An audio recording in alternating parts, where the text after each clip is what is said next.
No, you didn't. Hello, and welcome back to another episode of Justin and Dreeny. Romantic Reviews.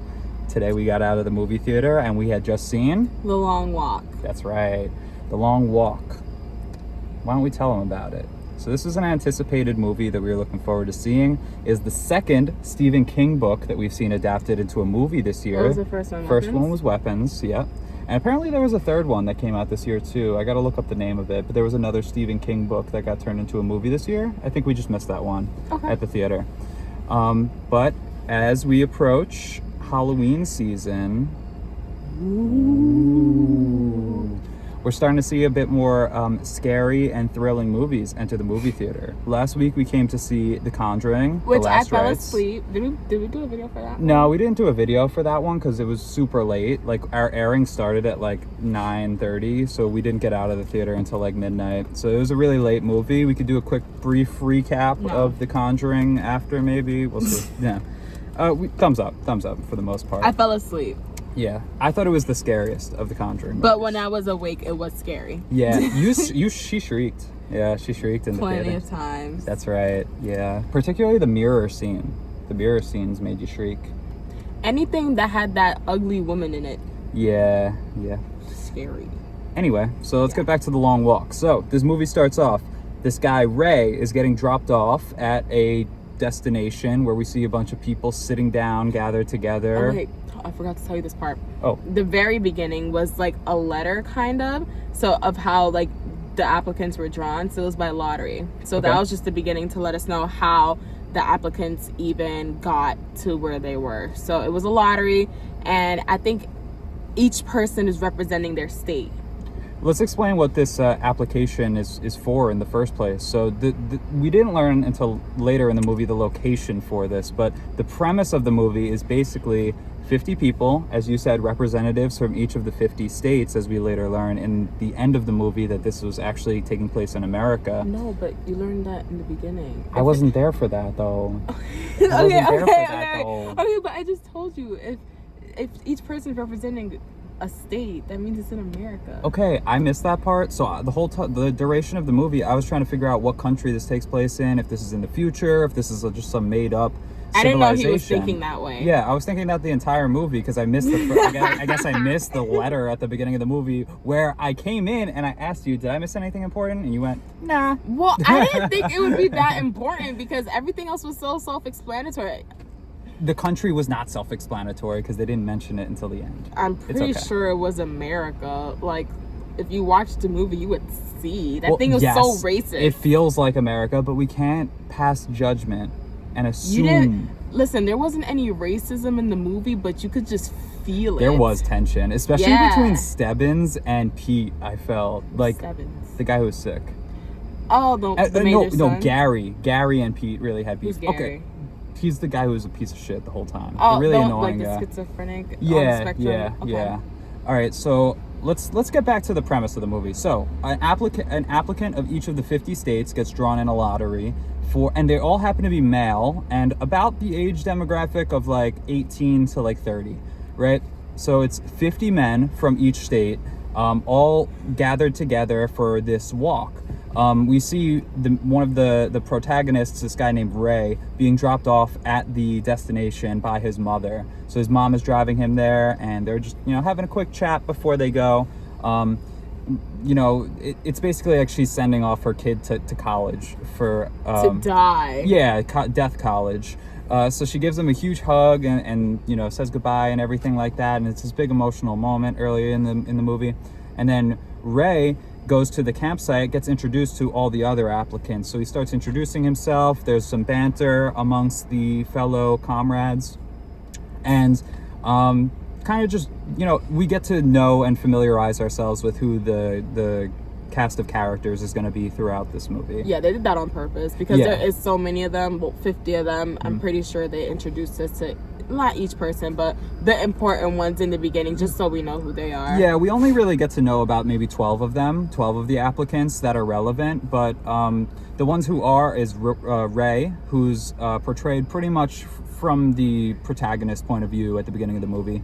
He immediately becomes friends with this guy named Pete, and Pete has like an insane amount of like optimism to him. He's like, we're gonna get through this, we're gonna be great, we're gonna be friends. And it's like, okay, we haven't gotten to that yet, but basically the walk is that they have to walk at 3 miles per hour for the longest distance. And if you don't make basically you get 3 warnings if you drop below the 3 miles per hour.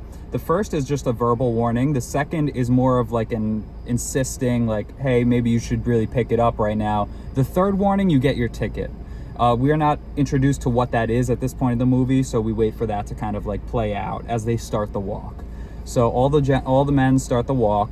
We know Ray, we know Pete, and they become friends early on with these 2 guys named Hank and Baker, and they become the 4 horsemen, the 4 musketeers, I should say, of the movie. Simultaneously, there's a few other characters that get introduced. Do you happen to remember the Native American guy's name? No. Yeah, I don't remember his name, unfortunately. But he was a good runner. Yeah, he was. Made it So there was another participant in it who was like, we'll get back to him. He's not important for the time being. There was Stebbins, who we learned a little bit more about very late on in the movie. And there was Gary, who from the beginning was kind of like this antagonistic kind of guy who you felt like was trying to sabotage everybody and just like get under their skin just from the jump. So they start the walk and everything's going fine. They go a few miles and then Gary is the first person to stop. He stops to tie his shoe and he's given 2 warnings. And they're like insisting you need to move, and then he gets up and walks. So he catches back up with the 4 musketeers, and they're like, what was that about? And he's like, oh, I was just catching my breath. And they're like, why do you need a break so early on? Like, what's going on? Don't really know what that was about. So maybe he was just testing to see like how much time they would give him, but seemed like a very risky plan. Then we see later on, as they proceed a few more miles, it gets to the kid. I forget the kid's name early in the movie, but we're introduced at the campgrounds at the beginning to this 18-year-old kid. Curly, yes. Great job. Yeah. So there's a kid named Curly who's 18 years old, and they're all like, what are you doing here, bro? Like, you're not a day over 16. Yeah, you know? like you still got life ahead of you in order for you to figure out all you want to figure out. Right. So Curly stops to tie his shoe, right? Was that what he did? No, that was Gary. Curly was beefing with the other guy. Yeah. The one that was a little cray-cray. Yeah, so Gary, who's like unhinged throughout this, is poking fun at Curly. He's talking about his mom very disparagingly, talking about like just all this profanity, like obscenities and stuff like that. And Curly decides to retaliate, so he goes to punch Gary, misses him, goes to punch him again, second warning, he's messed up. Now I don't remember exactly how he died, but he died right after that altercation. I'm not gonna lie, I was trying to kill time to see if I could like fill in what the situation was, but basically he tried to fight with Gary, it went wrong, and then he gets shot in the face. So that's when we discover that the ticket is you being shot, you being killed. Yeah, that wasn't disclosed to us in the beginning. Right. And the whole time they're going on this walk, it's really in like a lot of like rural areas. It's not like, we see a lot of countryside, we see a lot of like farmland and stuff like that. We don't really see like a ton of like just the populace in general. We do see a few people, scattered from place to place as they're traveling on the walk. We see some like locals who are living there, and I don't think they ever tell us what state it's in, though I think it is largely implied that it is in the South. Yeah, that's what I was gonna say for sure. I was gonna say New York because he says Freeport at one point. I heard the Freeport, but there's probably a ton of Freeports. Yeah, sure. And New York Freeport does not look like that. No, definitely not. Honest. It looks like upstate New York. But then it could also be taking place, because I don't remember the year they said it was taking place. So it could be taking place like in the 1800s in Freeport. Then probably that's true as well. Doesn't look the same as today. Well, it couldn't have been the 1800s because they had carbine rifles. But I do see your point that it is possible. When did carbine rifles come out? After the 1800s. How do you know? Because in World War II, they did not have carbines. What they have? I don't know. In World War II? MP40s and stuff. Okay, they had guns. Yeah, but not like this. You're thinking more like muskets in the 1800s. They did not have guns the way we think of guns today. Okay, so getting back to the movie, then we see we kind of just like see a few other characters get dispatched in kind of quick succession. There's one guy who needed to shit really bad. Yeah, he had diarrhea. Yeah, it was nasty. Yeah, and he was trying to get it out and then like keep walking, but nah, bro, that ain't gonna work. So they shot him. We see I'm trying to remember like a few of the other lot, deaths. because it's 50 of them. You can't remember how 50 of them died, and it's Yeah. not like individual deaths. Like some of them are just taken off because, like, you know, they're falling behind, which is literally exactly why you get taken off. Yeah. But most of them got killed overnight. The first night, I think, I can't even remember how much, but it was like 18 of them left. Yeah, there was only 18 left after like the first night. And Yeah. actually during the first night we see from Ray's perspective. What's up? Oh, An incline. oh yes, that's what I was gonna say. Well, before that, actually, Ray is falling asleep while he's walking, and he needs Pete's assistance to kind of like keep him up and keep him in the game, because we see at one point he's having visions, and we later learn that it's a dream of his mom singing him a lullaby that's very nostalgic for him. So he's like getting all these visions and everything. He needs Pete to pick him back up and keep him going. Yeah. So then the next day, there's the incline, which we see. Isn't that the first night? It's after the first night.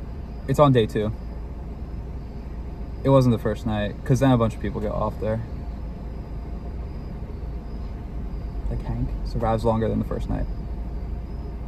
Which one's Hank? Asian guy. The short one that had the gun? Yeah, the only one. Yeah, him. Yeah. He died he died on the second day. So at the second day, they realized that the road is starting to go at an upward incline, so they're gonna have to walk up. What?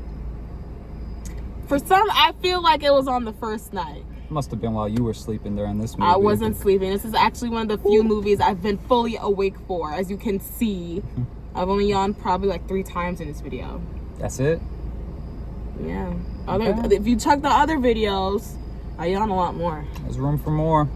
And I talk a lot less. Well, that's why this one's going to be the most viewed and most upvoted, because they want to hear your opinions on this. It's going to be the longest one. Nah, I doubt it. Well, let's get to it then. We are getting to it. Okay. So they have to go at an incline, and then they're all kind of like, it's in rapid succession. A few of them are getting offed. And then we see Hank, who's one of the 4 musketeers. He's like desperately fighting for his life. Like, he has been in agony for days, pretty much. He's like struggling to stay up.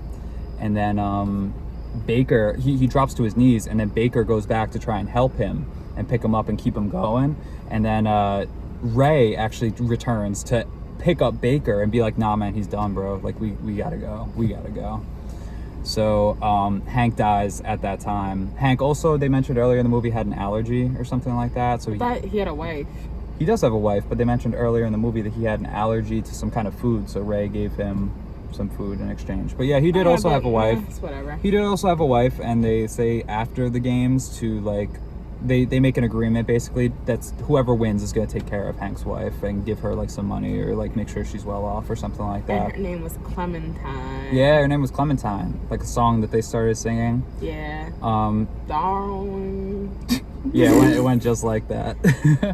Clementine was also the girl you played as in The Walking Dead. Oh. Yeah, in the Walking Dead Telltale game that you tried. Tedious game. She has no patience. She's a bad doctor. So I'm not a doctor. Yeah. So then again, we see throughout the movie, like various different times, also people trying to like get involved and like kill the officers that are on the tanks that are following them. So the whole duration that they're going on this walk, they're followed by these tanks and this guy named the Major, who we haven't even got mentioned yet up until this point. But there's this one guy who's in charge of everyone who's running the tanks. It's Mark Hamill, even though you can't really like tell that it's him. So then who's Luke Skywalker? That's who Mark Hamill is. Luke Skywalker isn't his actor name. I thought that was his actor name.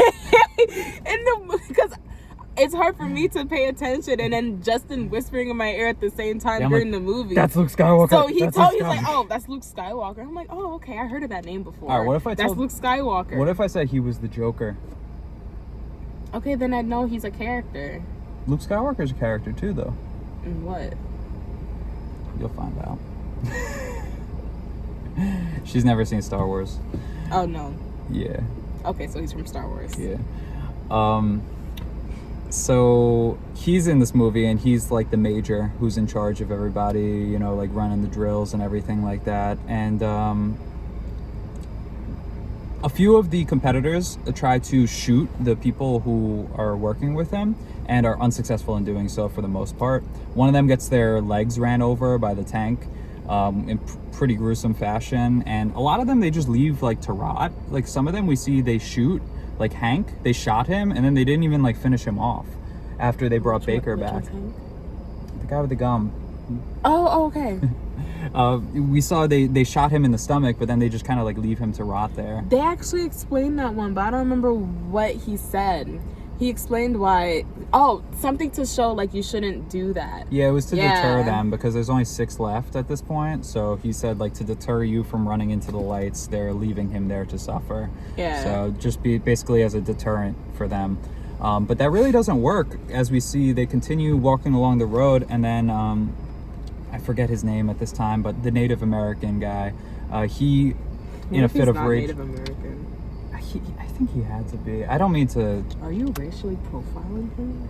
No, but we could look it up after this and I'll be vindicated. Just like I was vindicated when I snuck in our Sonic to the movie theater today. Hey, fuck you, Regal, for your $15 fucking water. Fuck you, Regal. He got Stupid 2 bitches. medium water. Stupid bitches. Fuck you, Justin, Regal. this video's gonna get flagged if you keep cursing. I don't care. It's my YouTube channel. It's fine. So, don't you want this to stay up? It will stay up. You're allowed to curse. Fuck you, YouTube. Fuck you, YouTube. Oh my god.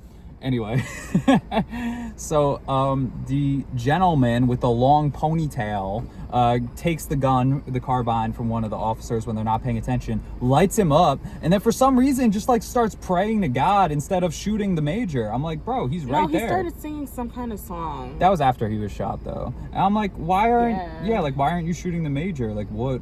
You had plenty of time there. No explanation given. And then he ended up shooting himself, right? Yes, he did. But I didn't watch. Anytime a person got shot, from that first time a person died, I couldn't watch any of the other ones because they are graphic and they do show them getting shot in the head and shot multiple times in their bodies. That one, the first one, really set the tone for the rest of the movie because we see the kid get shot in the face and like all his teeth like rattle out and you see his like gums explode and everything. I was not expecting that. It was pretty sudden, pretty graphic. Disgusting. I was disgusted mostly by the people shitting themselves. That was the most disgusting part of the movie for me. Baker had a turd and we saw the turd come out. That was gross, bro. Come on, get your poop together. But a lot of them probably stunk, like for really sure. bad. No, like, definitely. I'm surprised with how well Pete was able to keep it together throughout this movie, I must say. Well, it's explained in the end. We'll get to that. Not yet. So we continue on. The guy shoots one of the officers. The major is fine though, and he continues on going. We also see the death of this guy who played the speaker. Like I don't remember his name, but he played like a speaker to get everybody excited and everything. Because they were like in saying F the fuck long the major, walk. fuck the long walk, all that. So he was playing like a song to it, but then like he started going insane, took off all his clothes and started like just dancing around. Yeah, it was weird. There's another guy who tried to make a run for it into like a bakery, and we saw him get lit up as well. And basically a couple people made runs for it. Yeah, like a couple of people tried to run, and then that gets us to a point where it's Ray, Pete, Baker, Gary, and Stebbins.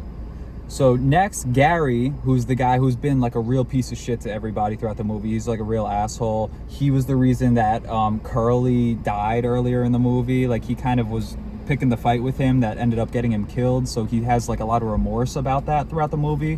Which, speaking of which, I thought the morality of some of these characters was all over the place throughout this movie. Like, at certain times, the characters were like, nah, man, that's really fucked up. That's really shitty thing to do. And then a few seconds later, they're like, go kill yourself, man. Fuck you. Like, it didn't really, like, it wasn't consistent, I didn't feel like. And I get that because they're, yeah, like, long walk. They're deteriorating, like, mentally over the sake of the walk. But it was just surprising for me to see the guy who shot the officer with the ponytail that I was just talking about earlier in the movie. Like, after Gary gets Curly killed, he's like, man, really shitty thing to do. You just killed that kid, man. You killed that kid. And then, like, later in the movie, he's just like, yeah, I don't give a shit if you're sick. Like, I don't care if you have a nosebleed or something like that. I'm just like, I mean, he was a kid. Yeah, it was. I agree. It was a shitty thing to do. But then he's also, like, remorseless when it comes to, like, other people not doing well. Like, I understand, but I don't know. It felt a little all over the place in terms of, like, their morality, their moral compass seemed to change from scene to scene. That's my thoughts, at least. Do you feel differently? I think I do feel differently. Okay, that's fair. How do you feel about it? It's the long walk. Yeah, it's the long walk.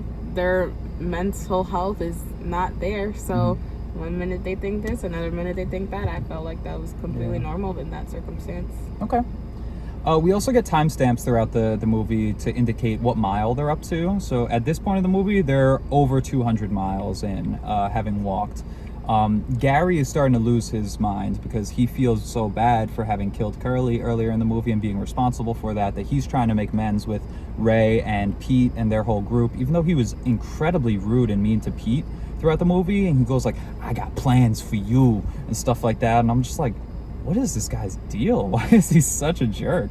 So then towards the end, of that segment, he just like, he's clearly like unraveling. He's talking to Ray and he's being like, yeah, you're my friend, man, right?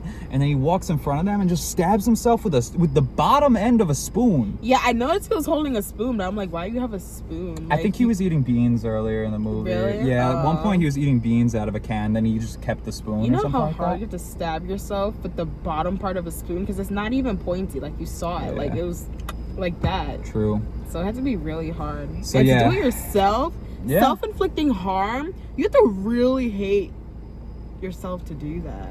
Well, Gary definitely hated himself. We saw that throughout the movie. He was just unraveling, like, throughout the course of the movie, just like... Yeah, he wasn't mentally slapping stable himself as well, and so shit like that. it doesn't also have to be self-hate. Yeah. Who knows what was going on with him, really? Other than the remorse he felt for getting Curly killed. But then he is dead, and then now we're down to 4. So it's Baker, Ray, Pete, and Stebbins. Let's talk about their wishes. Oh yeah, good point. So at this point, well, a little bit earlier on in the movie, Pete brings up what all of the people want to wish for, because if you are the last surviving person in the long walk, you get a wish granted to you, like whatever you want, basically. One person was gifted a pet elephant in the past that they mention.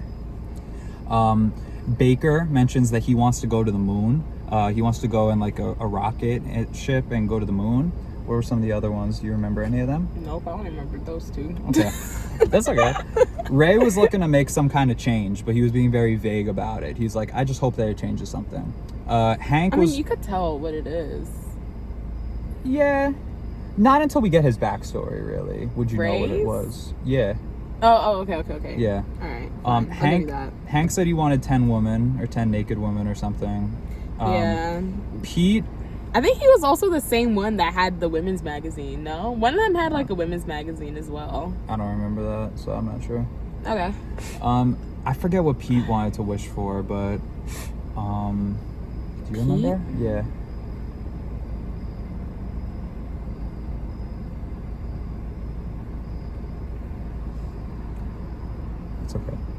It's okay. Don't work too hard.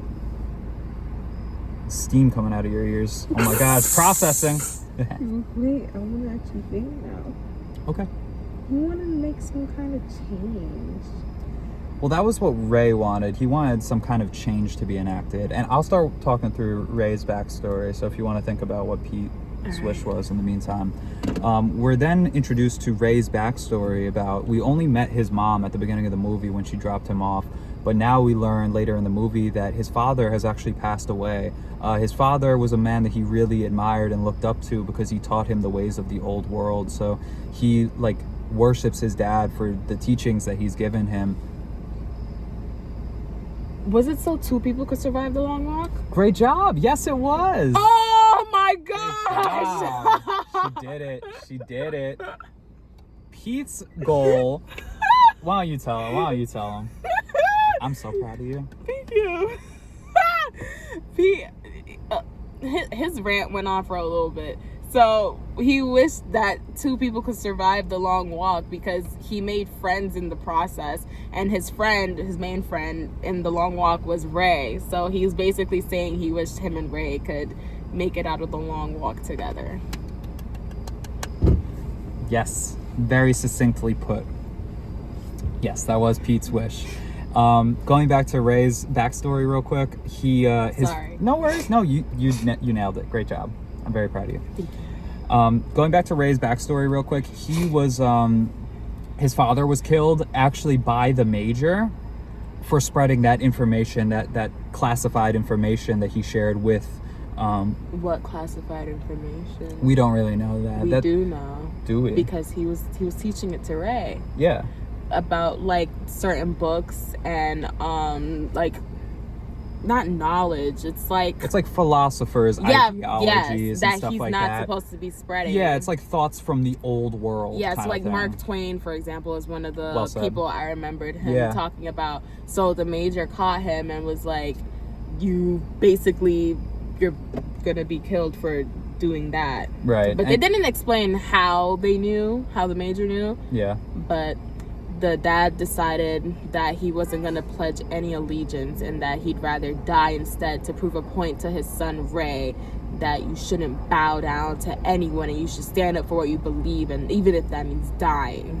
Damn right. And before he died, he told Ray to never forget who he was. Yeah. Which kind of drives Ray on this path of vengeance to get payback on the Major. At this point, we also learn of Pete's backstory. The fact that, well, actually it was maybe a little bit later than that, but now's a good time to get to it anyway. So both of Pete's parents are dead. They died when he was very young in like an old war, he said. Like, yeah, he doesn't even remember that. Yeah, the Great War or something like that. He doesn't even remember his parents. So then he moves in with his alcoholic uncle, and he lives with him until he was 10, but his alcoholic uncle then dies in a puddle of his own puke.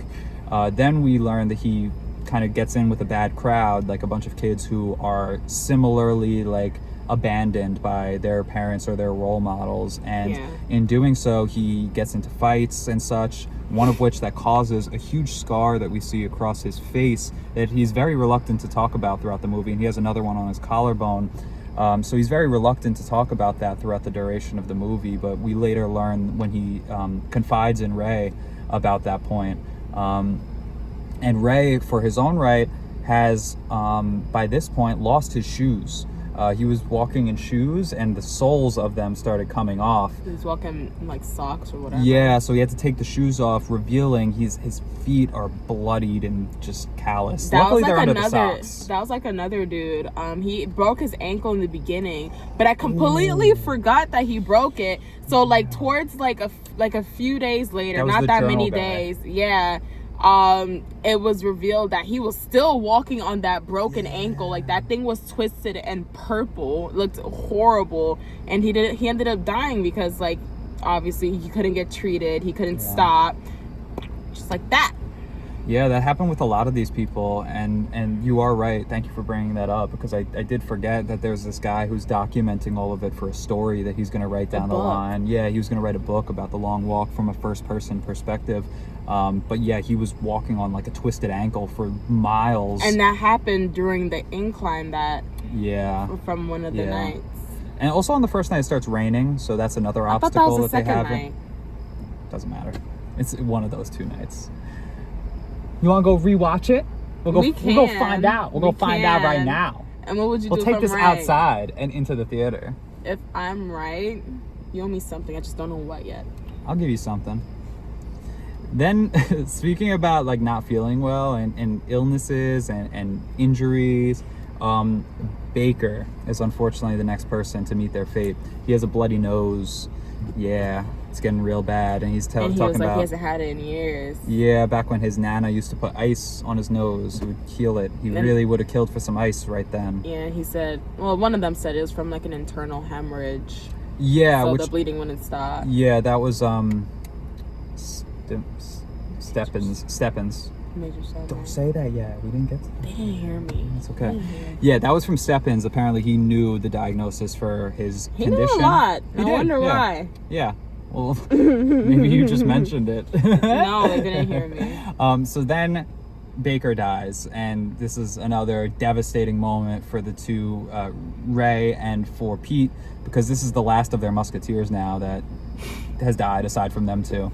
And they're left with them two and this guy named Stebbins, who we don't really know much about up until this point in the movie, just that he's feeling really sick. He apparently has been healthy for 10 years, and then now during the long walk he gets sick. Really crappy luck from that guy. And they're walking over a bridge at some point, and we see kind of him get some time with Ray and Pete to kind of discuss and dig a little bit deeper into who this guy is. Oh, his liver was failing, and he had Yeah. liquid in his lungs. Yeah, like he as could well. tell. So he probably was like a doctor or practicing, you know, some kind of medical field, because he did know a lot about like wellness and stuff. Stebbins reveals to Ray and Pete that he's the major's son. And that there's a Yikes. ton of them, right? Yeah, he's not the only one. Apparently there's a lot of them, and he entered the contest to try and like earn his affection, earn his appreciation. So if he is the winner, he was going to ask the major if he could be in his household to be one of like his acknowledged sons. But as we see it plays out, he has a real heart-to-heart with Ray and Pete and decides that this is as far as he's going to go. So Stebbins gets shot. The major doesn't really even seem to care, or Yeah, they didn't even show the major Nah, in that scene. yeah, like no reaction to it. And I think Yeah. that's intentional to show you that like Stebbins meant nothing to this guy. Nothing. So then we get to the final like town that they're in. This is like the most populated area we've seen in the movie up until this point. Everything else has been farmland, and we see Ray sees his mother. And he goes over to his mother. He gives her a wave, keeps walking, and then realizes throughout this walk and throughout discussing things with Pete, that's all he has left is his mom. So he runs back over to her, says, pleads with her, I'm sorry, I'm so sorry, I didn't mean to get in this situation. And it's not until he's pulled back by Pete and, you know, brought back into the game that he realizes that's exactly how his father, you know, kind of went out. Was that he was like resistant to the system and they killed him for it. So he couldn't see his mother lose another person like that. So he continues on with walking, and then they get to the most populated area. This seems like a city square of some kind. The whole road is filled with pedestrians and people who we assume have been watching the walk. And then they clear ways for everybody to walk through. As they do, the two gentlemen continue on their walk, except Pete hangs back. Ray turns around. He's like, what are you doing, man? No, you gotta get up. You gotta get up. He gets 2 warnings. And he gets Pete back up to his feet. And he's like, you're right, man. We got to keep going. We can't stop here. We got to keep this going. First time, by the way, that Pete actually stopped. He might have gotten a warning before this, but this is the first He's got time. plenty of warnings before, but it's not even like because he couldn't walk or anything. It'd be like because he's like fooling around, Yeah, it's or for, like, trying to carelessness. help Yeah. someone else. It Yeah. wasn't because of him, really. Right. So then he gets back up, and then Ray is the one who hangs back as Pete starts walking off. Except this time, Ray isn't given 3 warnings. He is dead. Dead. Yeah. He gets shot. And sadly, Ray's no more. So Yeah. Pete is the winner of the long walk. Fireworks going off in the sky. The United States national anthem is playing, and this is the first time that I realized that this took place in America because I didn't see the letter. And the celebration and fanfare, and then it's up to Pete to make his decision for what he would like to vote for. And What- rather, vote. or what he would like his wish to be. Why don't you tell them what his wish was? Well, in the end, when he won, he decided to ask for a carbine rifle, right? Yeah. That's what it is, a carbine the same way rifle. that Ray's wish was to shoot the Major. Yeah. We see it play out, and Pete asks for the rifle. And he aims it at the Major, and the Major is like, you know, like, you won, like, it's all right, you know. And then not a few minutes, but a couple seconds go by. You can see Pete's thought process, and he ends up shooting the Major and killing him. He says, "This is for Roy," or for Ray. For Roy. Yeah. This is for Ray. This is for Ray. Shoots him, and then continues on his walk. I think from when he pulled the gun out on the Major, that's when everybody else dispersed, because you didn't see anyone else after that. Not even like the tanks or the other security. He yelled, "Drop your weapons, I'll shoot," to everybody once he had the rifle, because he was saying that he'll give it to his kids one day. Was like his trophy, basically, for winning. But then he aims it at the Major, says, "This is for Ray," shoots him, and then walks off. Because earlier in the movie, he tells Ray he's been walking his whole life. When we get his backstory about his mom and his uncle, that's when he tells us, you know, he's been walking his whole life. Ray just started 4 days ago. You know, like And Ray did pretty good. Ray did do pretty well. Because of Pete. But yeah, Pete was, let's be real, Pete was carrying him through this whole thing. Pete was the best conditioned for this. The whole time. Yeah, the entire time. And honestly, the Major's son could have done really well as well. If he didn't get sick. And then you know who else? It's just bad luck, who else I honestly. thought would have done really well? Mm-hmm. The guy that was kind of crazy. Oh, Gary? Gary. Yeah. I thought he would have done well as well if he just was a little more mentally stable. Yeah. But he looked fine. Like, he is, I mean, yeah, everybody, like, has struggle on their face and, like, on their body. But out of all of them that was still going on at that point, like, he was one of the best ones. Yeah, he was in good shape. Yeah. I agree. It was really his undoing was his guilt. And another person who I thought would have done really well if they just kept walking is the Native American guy. How do you know he was Native American? Are you racially profiling him? So now I'm just going based off what you say. That's how misinformation happens. So if I jumped off a bridge, you'd jump off a bridge too? To save you. Aw, that's sweet.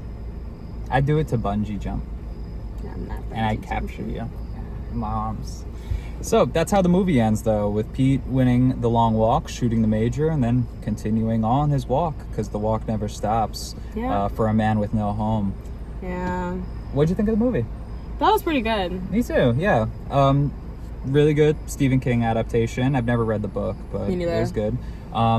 I loved the banter between the characters in this movie, because the conversation seems so real. Yeah, let's be real. Like, they're just walking. Like, not that much exciting is going on in between the deaths and the scenes. Like, they're just walking and talking. So the dialogue kind of has to be interesting. But I thought the characters in this movie had such great chemistry. Like, I agree that their conversations were, like, interesting to listen to, and it kept your attention the whole time. It wasn't like, all right, we got to get through this to, you know, get to the next eventful scene. But no, it was, all the characters worked really well and were interesting. I think in particular, Pete, who we saw in Alien Romulus, was phenomenal in this movie. He's had such few movies to his pedigree, but he's already becoming one of my favorite actors in Hollywood just for his outstanding performances in this movie and in Romulus. So hats off to him. Ray was incredible as well. I've never seen him in another movie, so I thought he did really well in this movie. Yeah, that was probably like his big break or something. Yeah, I think for a lot of these guys, because a lot of like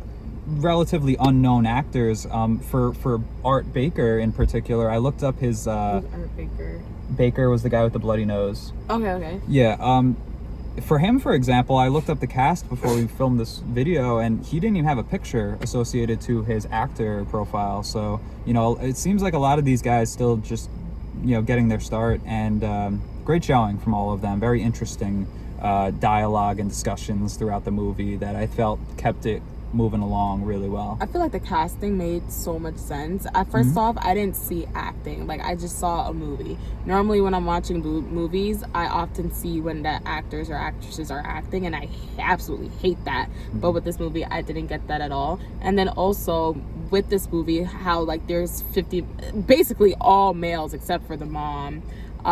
Like, with the amount of people they had to cast for it, I understand why they only casted like one person that you really knew and have them be the winner. Because if they casted a bunch of males that are popular in Hollywood now into the movie, I mean, yeah, you'd wonder like who would make it out alive. But then it's just like, Also, then the budget. It's not that unique anymore. Also, then the budget's huge and they can't do as much with the effects or the other stuff in the movie. So I'd rather have like a no-name cast. I know that Marvel's doing that with the new X-Men movie, and I think that's the right call because I think that will lead to like more interesting kind of performances. But then like kind of bits and pieces. I want to see Cyclops come back.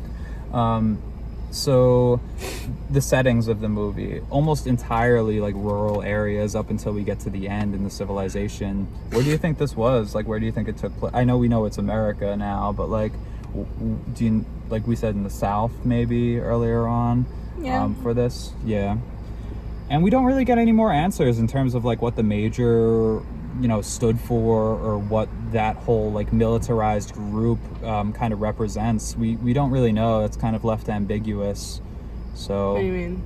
Like why were the games happening? What was this military organization that was running this So walk? people could win money. But why? Like, why are they putting this together? Why is there this rally? Like, it seemed kind of like Hunger Games kind of situation where it's like you send your representatives from each district and they fight to the death. And it's like, well, so why are we killing 49 people, It's almost like that, I thought, where it's like a spectacle for sport. But we didn't learn why this sport is happening. Is there a reduced population? Is there, like I don't know. We don't know. Okay. The only difference because I agree that it's very similar to Hunger Games, but the only difference I'll say with Hunger Games is that they're unwilling. Like, when they're doing those games, people, it's by lottery, they didn't want to be picked. Of course, Katniss, like, but I volunteer as tribute, that's what she did literally in the movie. Yeah. But here, all of them wanted to do it in order to get money. And based off the movie, Not just to get money. Okay, have a wish. But also based on like the time period, and then also like what was going on, that First Amendment was not in place. Clearly, freedom of speech. Well, Pete does say earlier in the movie, he's like, how do you know that we weren't all chosen to be here? Because Ray has that point. He's like, it's either Ray or Stebbins who makes the point that's like, why are you looking at me so scary? Oh, okay. oh, okay. Sorry. I don't even remember my point now. So wait, okay. I'm looking at you scary? Yeah, you were like... Okay, I'm focusing on releasing gas while listening to you. Relax. Fix your face. You made me nervous. I don't know where to go from there, actually. You were talking about how did you know they were chosen to be here? Oh, yeah. Like, earlier in the movie, Ray and Pete both have that discussion, I think with Stebbins, and they're like, how do we know that we were, like, chosen to... Like, nobody volunteers to be here. They say that in the movie. No, I thought they said that in a way, like, as speculation. Because, like, who's really gonna volunteer to die? Because they all knew they were gonna die in it, and then only one person would make it out alive. I thought that was just speculation. Like, who in their right mind really does that? Because they're also talking about the system, like, how they're playing right into it. I don't know. They seem really surprised when the first guy gets shot. Like, they seem like that took them by surprise. Like, they mention it as get your ticket at the beginning. I don't know if they knew what that really was until the walk started. I mean, but... You know what I mean? Okay, like, I they feel seem like shocked when someone got murdered in front of them. Well, they've probably never seen a person got murdered in front of them. But then also, I don't know if they knew or not, but if you see someone get shot, I feel like amongst those 50 men, that the 49 remaining, they probably would have, a lot of them would have ran. Everybody just kept walking. I think they knew what was going on and just didn't expect it. And then also, like, because the mom knew, like, what she was sending her son off to. I feel like she wouldn't be crying like that if she knew that her son would guarantee come back alive from this long walk. Yeah, she had no guarantee of that, but she also might just be upset because she already lost her husband and now her son is going off on this dangerous, like, who knows what it could be. Even if they don't know, like, who knows what he's getting into. So maybe that's what she's nervous about, is that she already lost somebody. I think they said in the movie that this walk has been going on, right? So they know about it. I don't know that. Okay. It sounds like we have to rewatch the movie to get these answers. Which we will, most likely. At a later time, because we have a lot more movies that we need to watch, and this video is now 45 minutes, so I was right that this is the longest video that we would make, and I'm actually very surprised. Yeah, I think this one's probably longer than Weapons now at this point, but we did it. We did it. We have to do our rating. Oh. Yeah, before we go, we got to give our rating for this movie. So we do Letterboxd reviews. I'll leave the Letterboxd accounts down in the description, so feel free to check that out if you're interested in Dreeny or my reviews for other movies that we've watched. This week we watched Brave, and we watched The Conjuring Last Rites last week. So those are the two most recent movies that we've checked out. Next week we might be going to see that Margot Robbie and Colin Farrell movie, but we don't know yet. Okay. Let me know when you're ready. I'm ready. Okay. 3, 2, 1. 4 stars. Nice. Agreement. Yeah, we're in agreement. Yeah, this is probably one of the better movies that we've seen together this year, and I'm gonna have to sit on it a little bit more to decide if I liked it better than Weapons. I don't think I did, but I'll have to think about it. I might have. Yeah, I wouldn't blame you if you did. I was thinking that when I was leaving the theater. I was like, did I like this more than Weapons? But I like the diversity to Weapons. They had chapters focusing on different characters and mystery and intrigue and stuff. Not that this movie didn't have that, but it's kind of more like if you know the premise, you kind of know what you're getting into. So I liked it, though. Definitely a thumbs up movie. Go check out The Long Walk if you haven't seen it yet. And let us know what you think down in the comments if you've seen the movie or if you have any other thoughts. We're open to discussion. Yeah, why? You're moving your leg weird. Oh, I'm stretching. Oh. Just stretching. Yeah. All right.